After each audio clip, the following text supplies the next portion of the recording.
नमस्कार। आचार सलील चैनल में आपका स्वागत है। मैंने पिछले वीडियो में भविष्य मलका के बारे में बताया और जब मैं भविष्य मलका को पढ़ रहा था और पढ़ने के बाद मुझे 2019 और 20 याद आ गया।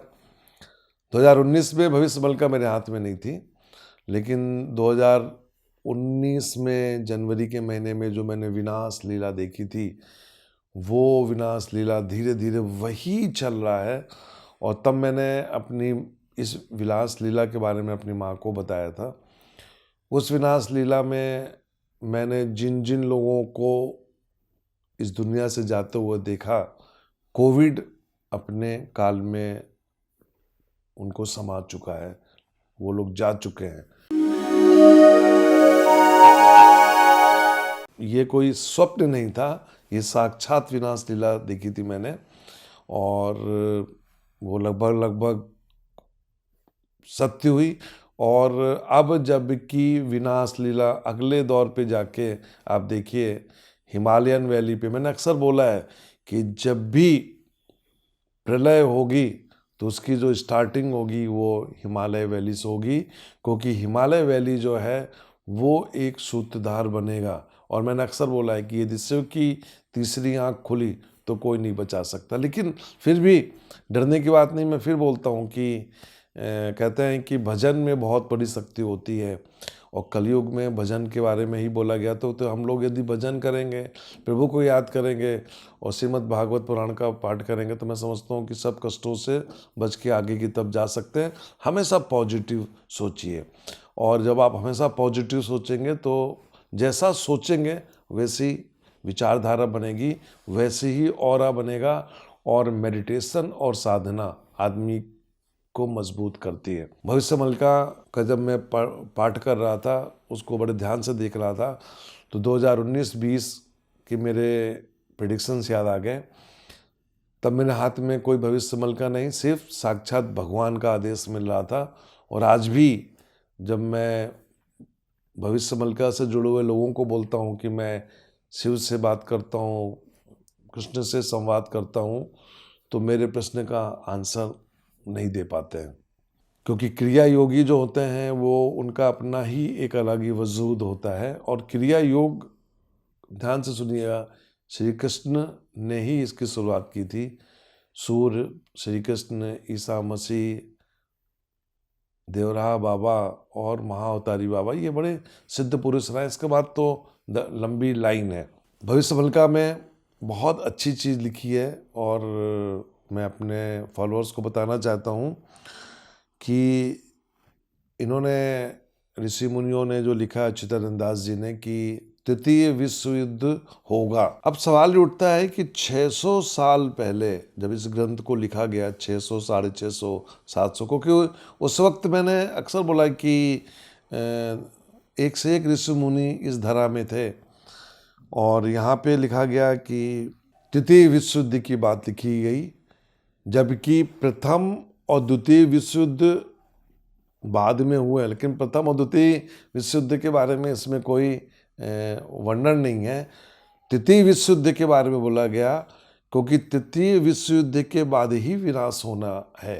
प्रथम और द्वितीय विश्व युद्ध के बाद विनाश लीला नहीं होनी थी। तृतीय विश्व युद्ध के बारे में लिखा गया कि तृतीय विश्व युद्ध के बाद में विनाश लीला शुरू होगी, जो कि शुरू हो गई है। और उसमें लिखा गया कि खाद्य संकट, तो खाद्य संकट, इससे बड़ा खाद्य संकट क्या होगा कि अफ्रीका में लोग, मनुष्य मर जाता है तो मनुष्य को खा लेते हैं। और इस समय खाद्य संकट में पूरा विश्व जूझ रहा है, क्योंकि आबादी इतनी ज़्यादा है और उतना प्रोडक्शन नहीं है। पवन प्रलय लिखा गया, मतलब हवाएं इतनी तेज चलेंगी कि सब कुछ उखाड़ देंगी। वो वक्त धीरे धीरे हम देख रहे हैं कि शुरू हो गया, अभी उतना आया नहीं है, आ जाएगा, क्योंकि पूरा पीरियड 8 वर्ष का वो बता रहे हैं। और इस 8 वर्ष को मैं काउंट करूंगा 2020 से तो 2028 तक का। जल प्रलय, मतलब कहीं ना कहीं समुद्र का लेवल बढ़ेगा, और जब वो लेवल बढ़ेगा तो बहुत से शहर समुद्र में चले आएंगे। याद कीजिए, कृष्ण ने जब शरीर को छोड़ा था तो पूरी की पूरी द्वारिका को समुद्र में समा दिया था। कुछ नहीं हुआ था, एक सुनामी आई और पूरी जो पृथ्वी थी वो हल्का सा स्विंग कर गई, या इसको बोले स्पिन कर गई। जो क्रिकेट के बॉलर होते हैं, स्पिनर होते हैं, बॉल को स्पिन कराते हैं, तो यहाँ पे परमात्मा ने, परम ब्रह्म परमात्मा जो कि निरंकार है, उसने उसको ट्विस्ट कर दिया और पूरी द्वारिका चली गई। आज भी वो 10 किलोमीटर नीचे समुंदर में है। अग्निप्रलय, तो अग्निप्रलय का मतलब है कि आग लगेंगी, लगती रहती हैं पूरी दुनिया में। जहाँ गर्मियाँ आती हैं तो आग लगती हैं और ये घटनाएं होती रहेंगी, लेकिन अगले 8 सालों में भीषण आग लगेगी, ये सोचने का विषय है। भूकंप, भूकंप के बारे में मैं पहले ही बता चुका हूँ कि बहुत से शहर ज़मीन के अंदर चले जाएंगे, क्योंकि हमने अपनी धरा को अंदर से खोखली कर दिया है, तो मनुष्य खुद इसका जिम्मेदार है। तो यदि हम भूकंप झेलते हैं और ज़मीन में जाके और हमारी समाधि बनती है, तो उसके लिए कोई अतिशयोक्ति नहीं होगी। और आज भी बिजली के उत्पादन के लिए कोयला निकाला जा रहा है। और मैंने तो यहाँ तक सुना हुआ है कि एक साइंटिस्ट से, कि भारत की राजधानी दिल्ली जो है, जब कभी भी यहाँ तगड़ा अर्थक्वेक आएगा तो कहाँ समा जाएगा ये पता नहीं चल पाएगा। ये भगवान नहीं करे ऐसा हो, लेकिन साइंटिस्टों की भविष्यवाणी है, उनकी अपनी कैलकुलेशन है। दुर्भिक्ष के बारे में लिखा गया, ऑलरेडी वो कलयुग है, चल ही रहा है। अनजान बीमारी और महामारी, तो यदि हम देखें तो 120 साल पहले भी बीमारी आई थी, प्लेग, हजारों करोड़ लोग मर गए थे। उस समय इतनी जनसंख्या का कैलकुलेट करने का साधन नहीं था। 120 साल पहले बीमारी आई थी, ये मैंने कहीं पढ़ा था कोविड के टाइम पे, और ये लिखा गया कि फिर बीमारी आएगी। तो 2020 को फोकस करें, तो 2020 में कोविड आया। मैंने पिछले वीडियो में बोला है कि यदि नववर्ष, नववर्ष मतलब हिंदू नववर्ष, सनातन नववर्ष जब शुरू होगा मार्च एंड में, उसके बाद यदि दुनिया में 4-5 करोड़ लोग मरते हैं, तब आप ये मान के चलिएगा कि हम एक विनाश की तरफ जा रहे हैं, एक परिवर्तन की तरफ जा रहे हैं। और इसको मैं विनाश नहीं बोलूँगा, एक परिवर्तन बोलूँगा।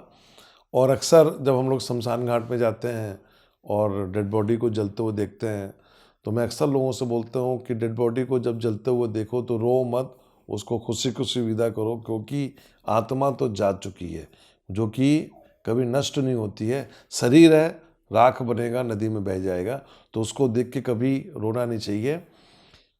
आत्मा जो होती है, शरीर से निकलने के कुछ क्षणों के बाद कहाँ चली जाती है परमात्मा, कई कई अनुभव हैं।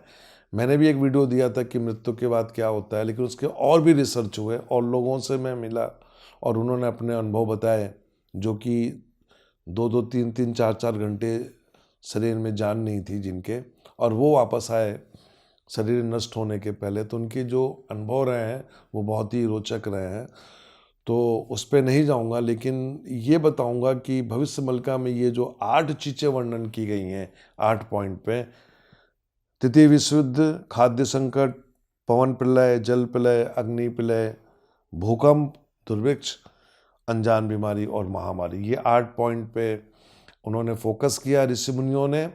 और अच्युतानंद दास जी ने जो ये लिख के गए हैं वो, कि ये कलयुग के अंत का कारण बनेगा, तो मैं समझता हूँ कि ये पूरे कारण है। और भविष्य मलका में ये चीज़ जो लिखी गई है वो बिल्कुल सही लिखी गई है।